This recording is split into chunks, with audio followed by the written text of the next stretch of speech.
J'arrive pas. Deuxième accord Toltec, fais toujours de ton mieux.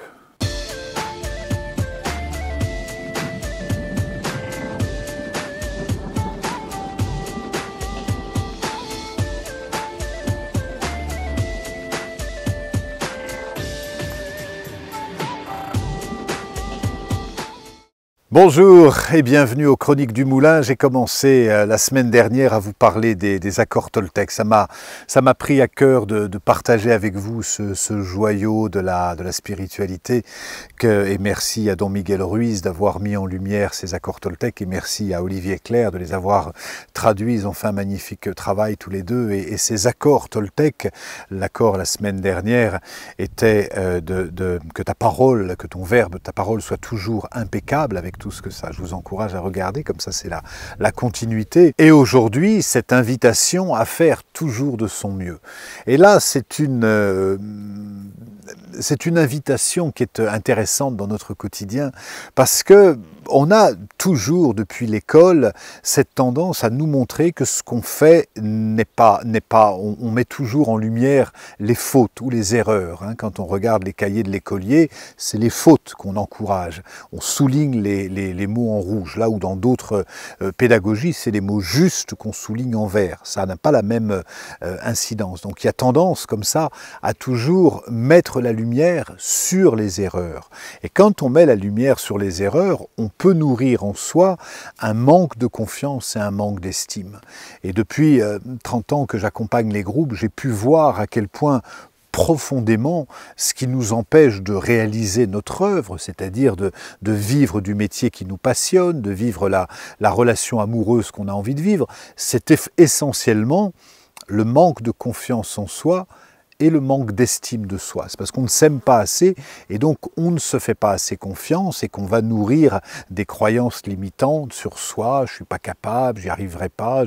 Et par rapport à ça, ce deuxième accord Toltec qui est fais toujours de ton mieux, va nous permettre de lâcher prise quelque part en se libérant du résultat. Moi je prends souvent l'exemple parce que c'est ma nature et puis je passe beaucoup de temps dans le jardin ici.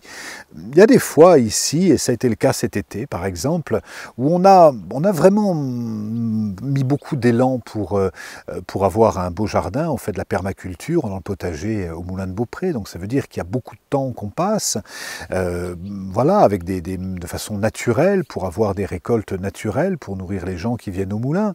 Et puis, il y a eu beaucoup d'obstacles, il y a eu des mulots qui mangeaient les racines des radis et des carottes, on a eu les taupes qui faisaient, etc. On a eu beaucoup d'invasions d'insectes sur les framboises. Et comme on ne met aucune chimie, des fois, on se dit, waouh, on a planté beaucoup, il y a peu qui... Mais là-dessus, on n'a pas de prise. Donc quand il y a cet obstacle qui se présente en se disant, tiens, il y a les mulots qui, par exemple, mangent les racines.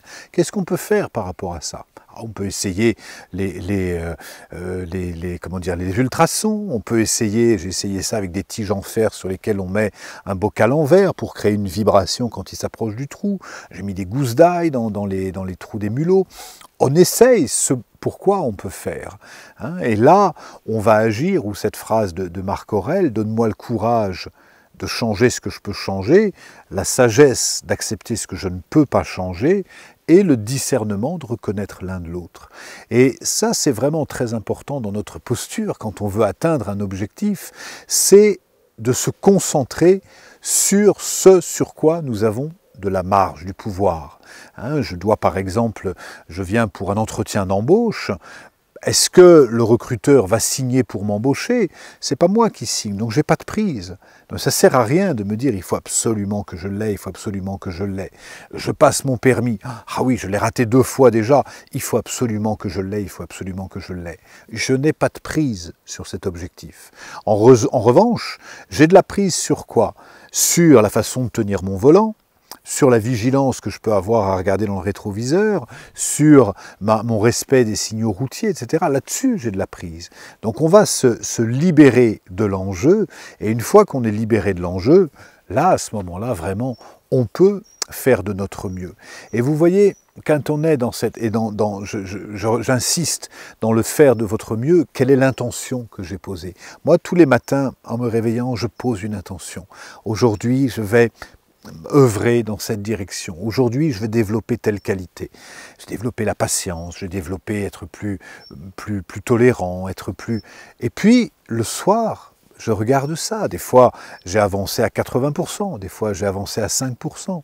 Mais si mon intention de départ a été claire, si mon introspection de fin de journée a été claire et que j'ai la persévérance de continuer, alors je peux me détendre en disant « j'ai fait de mon mieux ». Et je vous assure que si on a cette réalité tous les jours, à la fin de chaque journée, quand on arrivera à la fin de cette vie, alors le deuxième accord Toltec prendra toute sa puissance où je pourrai dire « oui, j'ai fait de mon mieux ».